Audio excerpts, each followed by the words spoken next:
So guys, thought I'd come out here and show you what I've been up to today.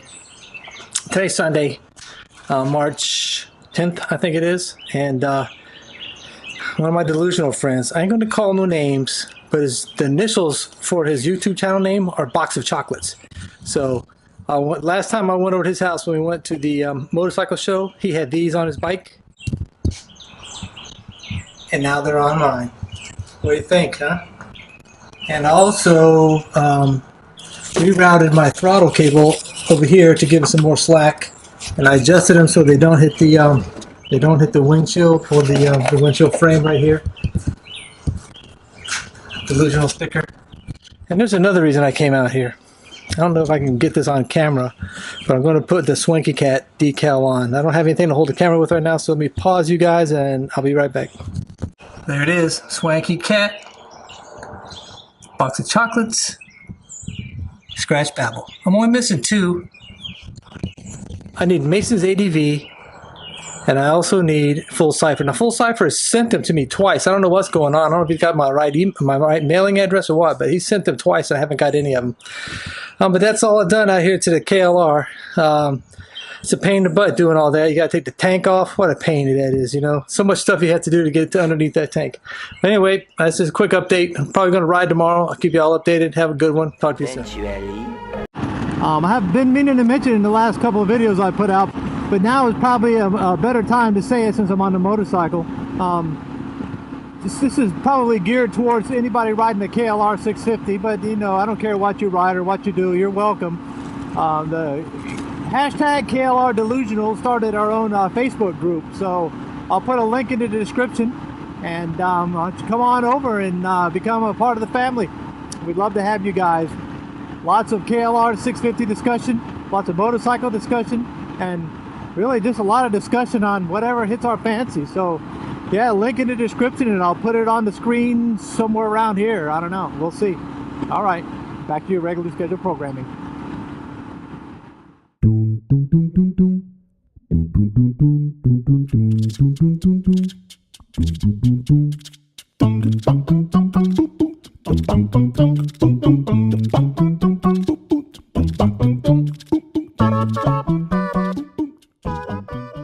So ChestnutMtnTinman recently did a vlog, and among other things in the vlog he was discussing was what kind of curves you like. Twisties, curved roads, turns, that type of thing. And you know, I thought about it today, and really I could care less. There was a time when I used to ride sport bikes that, you know, you sought twisty and curvy roads because you wanted to lay the bike down, get a knee down, so to speak, even though you're not going to do that on the road. I mean, you could, but you'd be a fool to do it. And so I took the bike to a couple of track days, and I had fun, but after the track days, it just wasn't fun to ride a sport bike on the road anymore. So I just wasn't enjoying it. It's not comfortable, though, at least the bike I had, and me personally, I didn't find it that comfortable of a ride. So I got rid of the Ducati and bought a in 2007 bought a Honda VTX, and I had that Honda VTX for over 10 years, and traded it on this KLR. And one of the reasons I bought that VTX is, well, a couple reasons. Majority of my friends were riding cruisers, and you know, they want to go on long rides or whatever, and the Ducati is just not good for that. And the Ducati doesn't like sitting in traffic. It was air cooled, and if it wasn't going pretty fast, it got hot. So anyway, I got rid of the Ducati for the VTX because I wanted to slow down. And you know, a lot of people on cruisers still say they like driving fast and liking the twisties, and I appreciate that, and I understand it.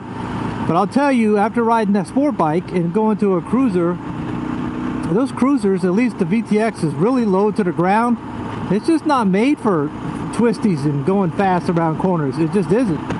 And you know, you scrape foot pegs and floorboards, and yeah, that's cool and all, but that's just a sign that you're pushing that bike to its limit. And you know you're getting to the limit because when you bottom out a foot peg,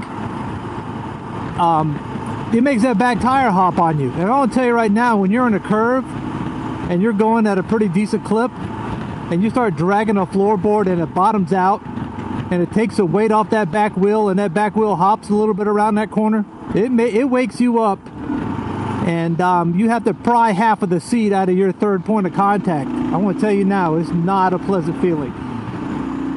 So I slowed down on the curves after that for a little while. You know how it goes. You have a little scare, and it makes you think twice about life and everything else. But so I decided that, you know, some roads, like the road I'm on now, it's fairly straight. It has some curves, nothing major, and you don't have to lean, nothing technical. But I found that I enjoy riding straight just as much as I enjoy riding it in the curves. And, you know, on the VTX I bought it, you know, you don't feel like you have to go fast on a cruiser. At least I didn't. You know, the sport bike, you felt like you had to crack the throttle wide open every time you went somewhere. But with the cruiser, I felt like, here we go. Now I'm in the open wind, knees in the breeze, all that good stuff, and I can enjoy the scenery. You know, on a road like this, I can look to the left and to the right a little bit and see what's coming up. And on a curvy road, not so much. And don't get me wrong, it's just not that I don't like a curvy road, but I prefer to enjoy the scenery and just amble along.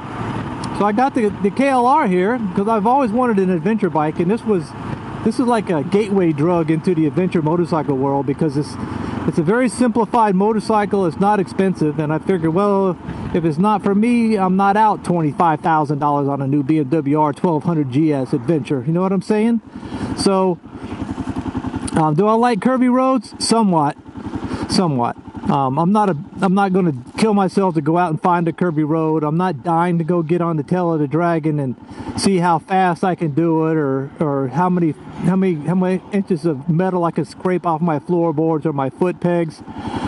But yeah, curves, long sweeping curves, maybe. I'm just not really involved into the technical stuff on curvy roads these days. On the track, it's a little bit different. It's controlled. You have there's rules on the track. The track is a racetrack. It's maintained as such, so there's not crap everywhere, and you don't have to worry about somebody coming from the opposite direction being in your lane. So that's what I think I like about kind of curves I like. Simple, easy to maneuver, slow, long sweeping curves. So there you go, ChestnutMtnTinman. That's what I prefer. At least these days. There was a time I wanted all curvy roads, but not now. So with that, I think I'll end this vlog before it gets too long. And if something else comes up, well, I'll start flapping my jibs on that subject too. Later on, everybody. Hey guys, if you're watching this, I really appreciate you watching the video all the way to the end. I know sometimes my videos get long, but I do appreciate everybody who watches. I appreciate every one of you out there. I love watching your videos. I love leaving comments on your videos. I love the interaction that we have in the comment section, or even otherwise. A lot of you I'm closer to, a lot of you I exchange emails with, phone calls, phone texting, and all kinds of other things. And this community is fantastic. I'm enjoying every bit of it. If you want to send me some of your stickers or spam cards, I'll leave my P.O. box address right here with my email address. Yeah, feel free to contact me if you got any questions or you just want to tell me something. Love you guys. Mean it. Later.